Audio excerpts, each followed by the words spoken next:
வணக்கம் friends, welcome to Shalini's குயிசின். நம்ம சேனலை நீங்கள் ஃபஸ்ட் டைம் பார்க்குறீங்கன்னா சப்ஸ்கிரைப் பண்ணிக்கோங்க. பக்கத்தில் இருக்க பெல் பட்டனை கிளிக் பண்ணிக்கோங்க. அப்போ தான் நான் போடுற எல்லா வீடியோஸுமே உங்களுக்கு அப்டேட்டாக வரும். இன்றைக்கி நம்ம பார்க்க போகிற ரெசிபி ரொம்ப சூப்பரான ரோட்டுக்கடை ஸ்டைல் கொத்து பரோட்டா. இந்த கொத்து பரோட்டா நம்ம வீட்லேயே ரொம்ப ஈஸியாகவே செஞ்சிடலாம்.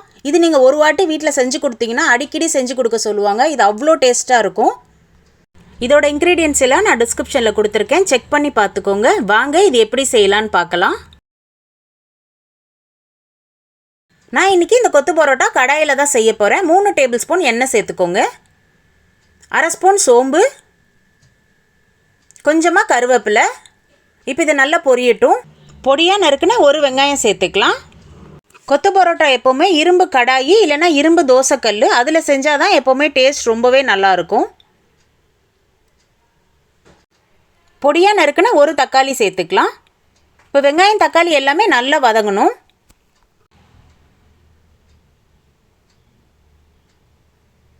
ஒரு பச்சை மிளகா சேர்த்துக்கலாம்.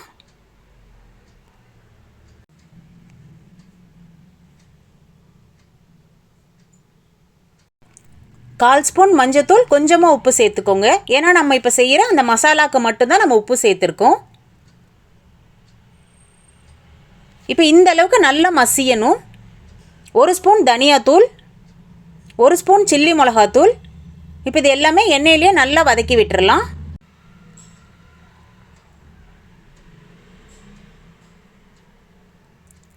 1/2 ஸ்பூன் கரம் மசாலா,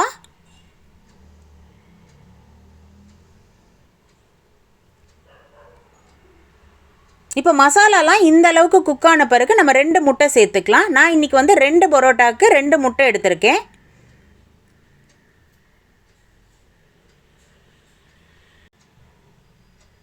அரை ஸ்பூன் மிளகுத்தூள். இப்போ இது எல்லாமே ஒரு வாட்டி நல்லா கலந்து விட்டுறலாம். நான் இதுக்கு 2 பரோட்டா எடுத்திருக்கேன். அந்த பரோட்டாவை நல்லா குட்டி குட்டியாக இந்த மாதிரி பிச்சு போட்டு எடுத்திருக்கேன். இப்போ நம்ம இதில் சேர்த்துக்கலாம். இப்போ பரோட்டாலாம் சேர்த்தோன்னா நம்ம 1 கப்பு மட்டன் சால்னா சேர்த்துக்கலாம். இந்த மட்டன் சால்னா ரெசிபி வேணால் எனக்கு கமெண்ட் செக்ஷனில் சொல்லுங்கள். இதுக்கு நீங்கள் சிக்கன் சால்னா இல்லை எம்டி சால்னா கூட ஊற்றி செய்யலாம். இப்போ சால்னாலாம் ஊற்றின பிறகு இதை நல்லா இந்த மாதிரி கொத்தின மாதிரி கொத்தி விடணும். கொத்து பரோட்டாக்கே இந்த மாதிரி செஞ்சால் தான் இது டேஸ்ட் ரொம்பவே நல்லாயிருக்கும். இதே நீங்கள் தோசைக்கல்லில் செஞ்சால் நம்ம டம்ளர் வச்சு செய்யலாம். நம்ம இப்போ கடாயில் செய்கிறனால இந்த மாதிரி கரண்டி வச்சு செய்கிறதுக்கு ரொம்பவே ஈஸியாக இருக்கும்.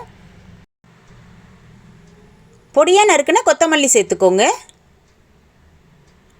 அவ்வளோதான், நல்லா சூப்பராக ரெடி ஆயிடுச்சு பாருங்கள். ரோட்டுக்கடை ஸ்டைல் கொத்து பரோட்டா டேஸ்ட் ரொம்பவே நல்லாயிருக்கும். கண்டிப்பாக ட்ரை பண்ணி பாருங்கள். நல்லா சுட சுட இந்த கொத்து பரோட்டா ஒரு ஹாஃப் பாயிலோடு சாப்பிட்டு பாருங்கள். சூப்பர் காம்போவாக இருக்கும். இந்த ரெசிபி பிடிச்சதுன்னா லைக் பண்ணுங்கள், ஷேர் பண்ணுங்கள். மறக்காமல் ஷாலினிஸ் குயிசின் யூடியூப் சேனலை சப்ஸ்கிரைப் பண்ணிக்கோங்க. பக்கத்தில் இருக்க பெல் பட்டன் கிளிக் பண்ணிவிட்டு ஆல் கொடுத்துக்கோங்க. அப்போ தான் நான் போடுற எல்லா வீடியோஸுமே உங்களுக்கு அப்டேட்டாக வரும். எப்படி இருந்துன்னு கமெண்ட்லேயும் சொல்லுங்கள். தேங்க்ஸ் ஃபார் வாட்சிங்.